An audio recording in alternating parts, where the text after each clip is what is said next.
అన్నయ్య ఒరే తమ్ముడు, బా పూజ జరుగుతుంది ఆగక్క. ఒరే ప్రసాదు, ప్రసాదు, ఒరే ప్రసాదు, తొందరగా రారా. ఏంటమ్మా? అర్జెంటుగా డాక్టర్ ఫోన్ చేయరా, తొందరగా రమ్మని చెప్పు. ఏమైందమ్మా? దేనికి? అటు చూడరా.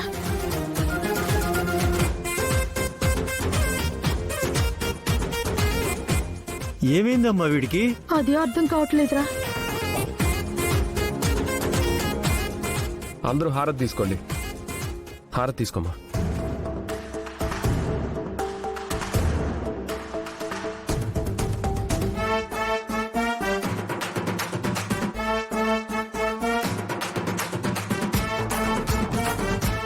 ఏంటి ఎర్రి మొహం వేసుకొని అలా చూస్తున్నావు?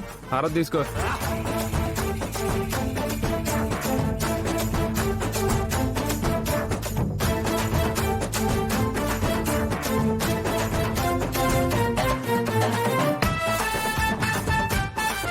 ఒరేయ్, నువ్వు పూజ చేస్తున్నావేంట్రా?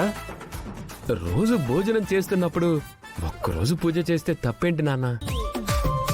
అంటే నువ్వెప్పుడు పూజ చేయవు కదా. ఆహా, పూజ చేయడం నీ ఒక్కదానికే వచ్చు అనుకుంటున్నావా? మీ ఆడవాళ్ళ కంటే మా మగవాళ్ళు ఎక్కువ పూజలు చేస్తారు.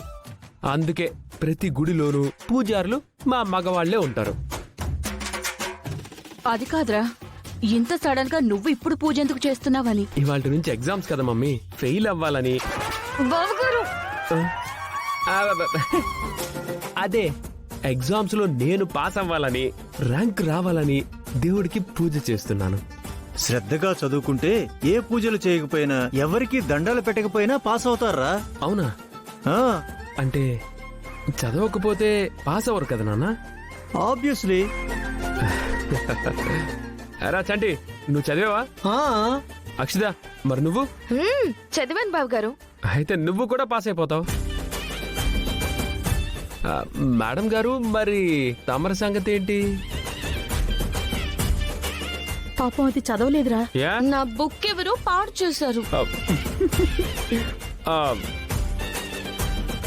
అవునా? ఎవరా పనిచేసింది?